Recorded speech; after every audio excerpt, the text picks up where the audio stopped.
As of end of July this year, there are close to 180,000 registered refugees and asylum seekers in Malaysia. What comes to mind when we talk about refugees? They are just like us.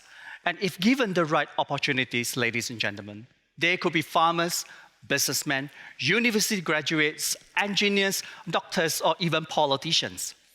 But most of all, refugees are great survivors. Each of them has a remarkable story to tell, a story of hope and resilience.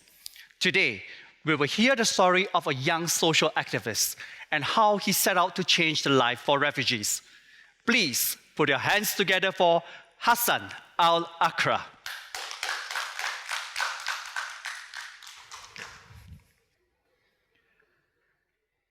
Before I begin, let me tell you a bit about myself. I am 20 years old. I came from a town called Aleppo in Syria. I arrived in Malaysia in 2012 with my family as refugees from Syria because of the war. Let me take you on a journey with me. In that photo you see up here, this photo was taken in 2005 at my grandmother's house. This is me and my cousins, and that is the garden of my grandmother at her house. Our life before the war was as happy as you could ever imagine. We had everything. And what I mean by everything is that we had a home, friends, and family. And these three things were my everything at that time. My father used to work at a construction company, and my mom was a housewife. My siblings and I would go to school every day. We also had a farm. Our life was as happy as you could ever imagine. Until 2011, when the war started. I started watching TV and seeing the news of the war that started in a town that was not very far from my hometown. And I started getting worried. I was 11 years old at that time, and I didn't understand what is happening. One day, in summer in 2011, we would sleep at the rooftop of the house. At night, we would watch the stars, the sky.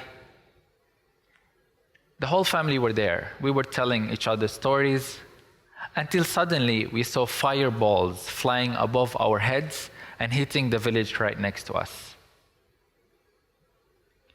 That is when I realized those were bombs. The sound was just very, very loud. We quickly ran downstairs. We hid underneath the house. We hid together at the place where our sheep and goats were sleeping.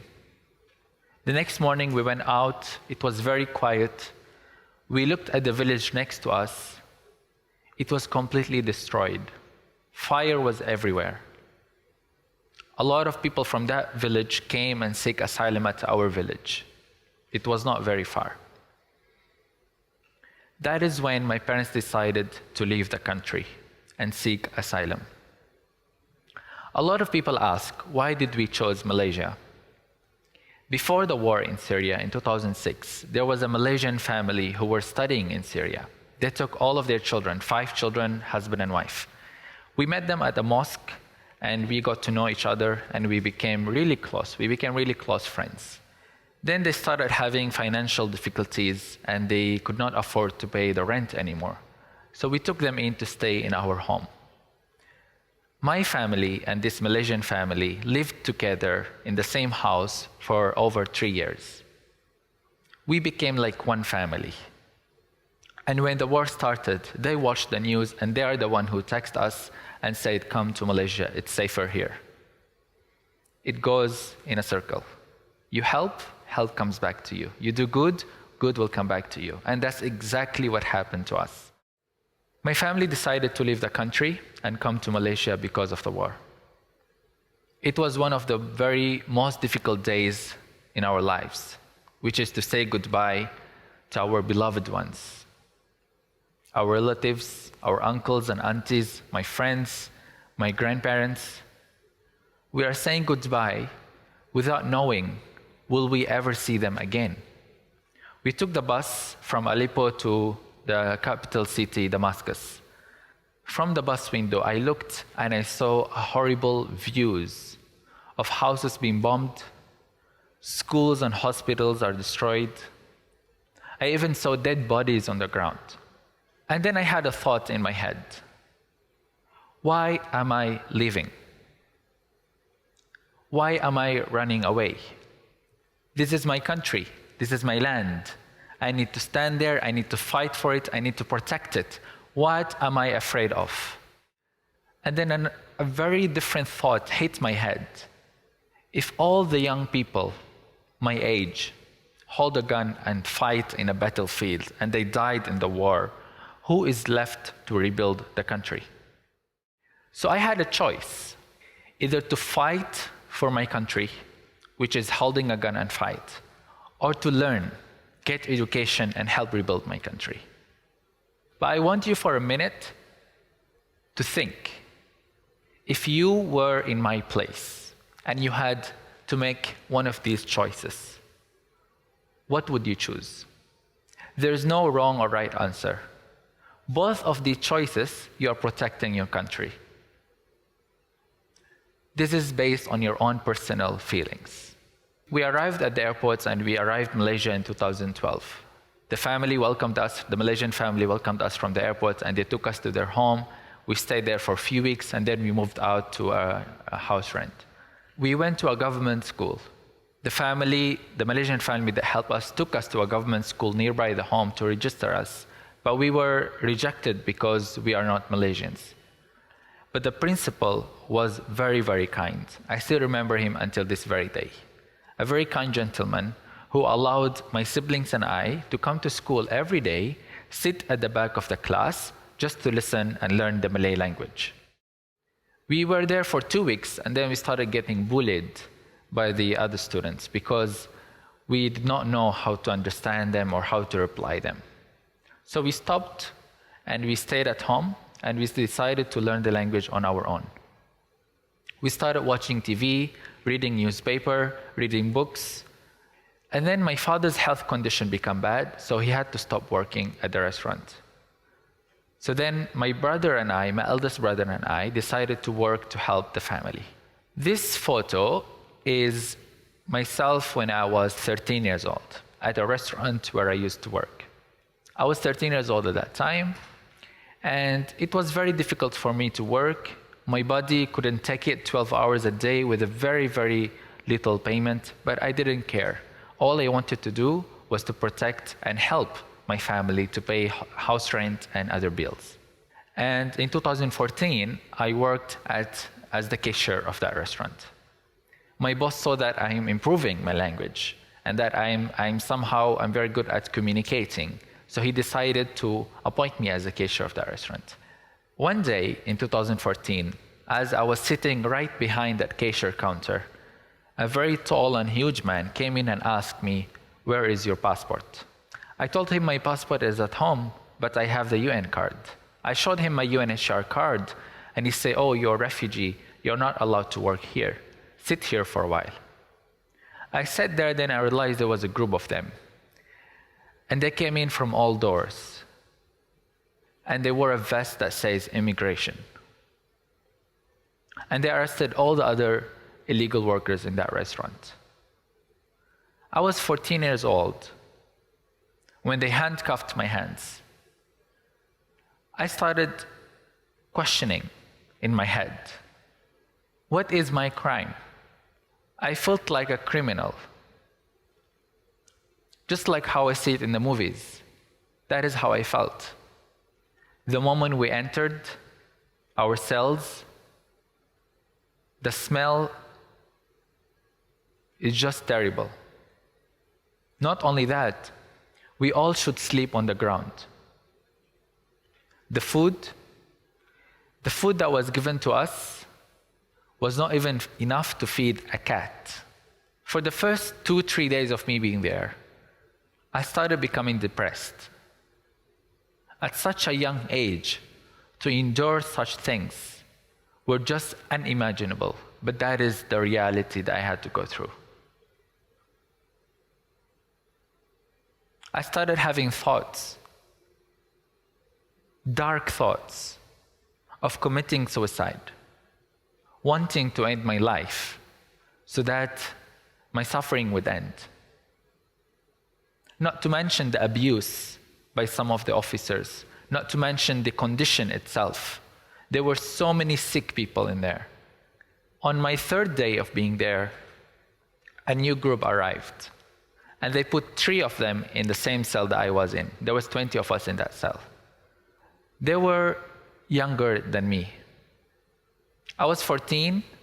These kids were 13, 12, and 11. I asked them, where did you come from? How did you end up here? They told me they spent months on boat, coming all the way from Rohingya to Malaysia, hoping to start a new life. Some of them, they have seen their parents beheaded in front of their eyes. Their house, everything was burned down. The whole village was burned down. When I heard their stories, I started telling myself, why am I complaining? Although I ended up being in the prison, although I ended up with this condition, at least I still have my parents out there who are alive. At least I have a family to go to. At least I have a UN card, and UN will release me soon. I have some sort of documentation, but them, they have nothing. They have no one. They could end up in the detention center for years. We became really close. We became friends. We always played together. We ate together inside the cell. On the 9th day of me being there, the immigration officer came and called my number and said, "You're free." At that time, I didn't know either to feel happy or sad. Happy because I'm finally going out, I'm finally going to see the sunlight, I'm finally going to meet my parents, I'm finally going to be out of this hell. Sad because I'm leaving these kids behind. I'm leaving those friends behind. I went home. My parents were very happy to see me. I was very happy to see them, but I was still traumatized from the experience. And then I told myself, what can I do? I can't just sit there and blame myself. I can't just sit there and blame the world. I can't just sit there and give up. I can't just sit there and endure the trauma by myself. I have to do something. So I started going to refugee schools to volunteer my time as a teacher and also as a social worker. That was me as a teacher in various refugee schools in Malaysia. My main aim was to inspire these children to come to school every day with the hope that tomorrow will be better. And then from there, I started learning more and more about the projects, about the refugees in Malaysia, about the challenges that we as a community face. And I started, getting myself involved in NGOs and other charity work, hoping that it will help the situation. I started also giving workshops to people, trainings on how can they start their own social projects, how can they become volunteers, how can they, it's more of motivation and inspiration. In 2016, I realized that my work is getting more and more, and I'm having more volunteers who are supporting the causes that I'm doing. So I said, why not I do it under an umbrella? So that is when I launched the Al-Hasan Volunteer Network. Al-Hasan in Arabic means goodness. So it basically means the Goodness Volunteer Network. In 2016 until now, we have had over 500 volunteers who are registered with us and who have volunteered with us. We run such as medical checkups. We bring in volunteer doctors and volunteer medical students to do a checkup at the community centers from time to time. Other projects such as trips. This was Mother's Day event in 2018. We brought all the refugee mothers and their children, and we had a day full of fun and activities for their children and for them as mothers. Other events we do, food basket distribution to families who are really, really in need. This was in August this year, where we did a camp. It's called Camp Hope. Camp Hope basically is a 2-day camp aiming to improve the mental health situation amongst refugee teenagers. Refugee teenagers are the group that are always left out. And especially during MCO, a lot of them were going through depression to the point that I started receiving messages from their parents worrying about them.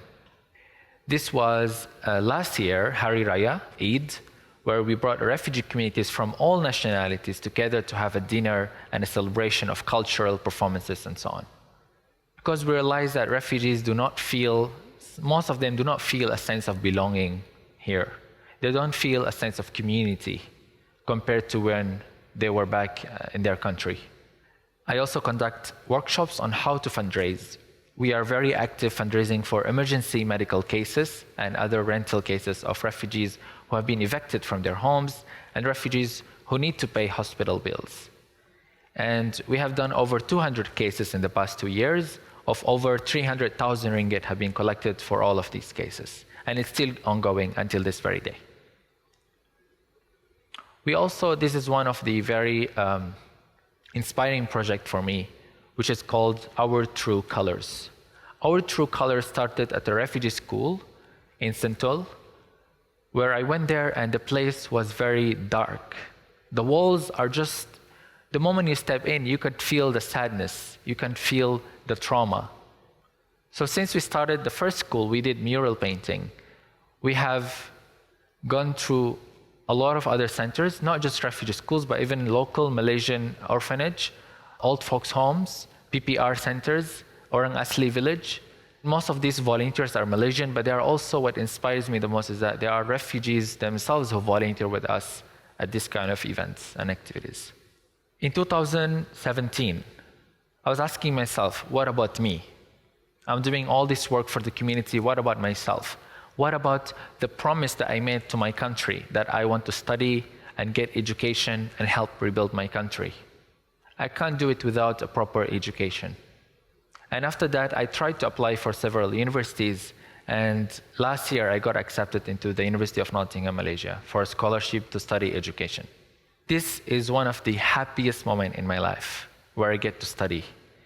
And that is where I get to build the dream that I have, which is one day to go back to my country and help rebuild it.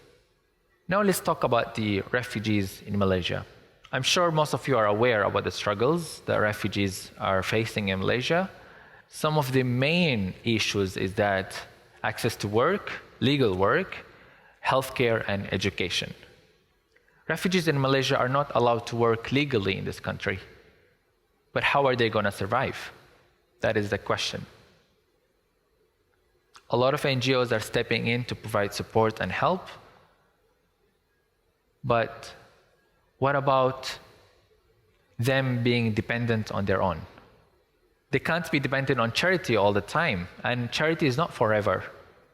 Can you imagine a refugee who was a lecturer back in Afghanistan? She was a university lecturer, engineering lecturer. In Malaysia, she can't use her qualification. She can't use it. So what does she do? She works from home, she cooks, she makes sewing projects, and she sells them. Not just that, I have so many friends who were nurses, who were doctors, who were teachers, who were engineers, who graduated with qualifications, with really proper degree and masters, but they can't use it here. Let me ask you a question. Most of you as Malaysians, do you want those refugees with qualification to work here in Malaysia? To give back to the society? Or would you rather have refugee children from such a young age growing up with no access to schools, with no access to education, and growing up started joining gangsters, started taking drugs, started doing bad things, stealing? Do you want that for your society? Most of the Malaysian friends I have asked, they would choose the second one, which is to provide education for the youngsters from such a young age so that they can grow up, and while they are still in Malaysia, why not give back to the country? And that is one of the things that I have been doing, providing opportunities to the refugees to give back to Malaysia. The future of refugees in Malaysia, of course, lies in the hands of the government to create a policy that would end the suffering of the refugees. But while waiting for that, we can't just be sitting and waiting for it. there is a lot of things that we can do. And a lot of Malaysians, my friends, ask me, what can we do to help refugees? And I always tell them, number one thing that you can do that doesn't require any financial assistance from you, it doesn't require your energy, it doesn't require your skills. Number one thing you can do to help the refugees in Malaysia is awareness. Start small. Start with your own circle of family, within your own circle of friends. Start with your own social media. You don't have to go on to big events to stage and talk about it. Start small, because that is what we all need. Another thing that you can do is, of course, volunteer at these refugee schools. We always tend to, when we want to help, we always look at money. We always look at power. We always look at those celebrities who are doing, brilliant things and all that. And then we feel very small. We feel very incapable of doing things. But actually, when you look at your own power, when you look within your own self, you will realize that you can do as much as them. Join NGOs, help the NGOs with the programs that they run. Zuchi has a clinic in Pudu that helps refugees. Volunteer there if you have the time. And finally, if you are somebody who are capable to donate, then feel free to do so. A lot of cases that would need financial assistance, that is when you can step in. Before I end my talk today, a lot of people always tell me, Hasan, you always complain about the immigration, you always complain about the system here. Why are you not grateful? Do you hate Malaysia that much? If you hate Malaysia that much, go back to your country. Personally, I love Malaysia as much as I love Syria. I was born in Syria, I grew up in Syria until I was 11 years old, and since then I moved to Malaysia and I grew up in Malaysia. Everything that is happening to me here is because of Malaysia, because I moved here. When I complain about the experience I've had at the immigration center, it does not mean that represents Malaysia.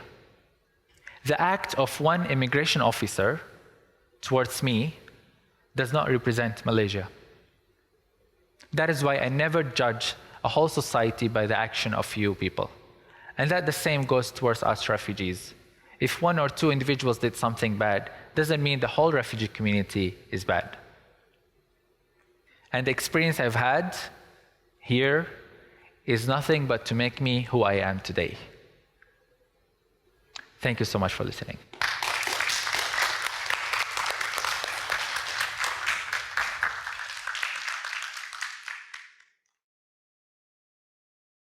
It is often said that we are all created equal, regardless of our religion, culture, whether we are rich or poor, refugees or Malaysian.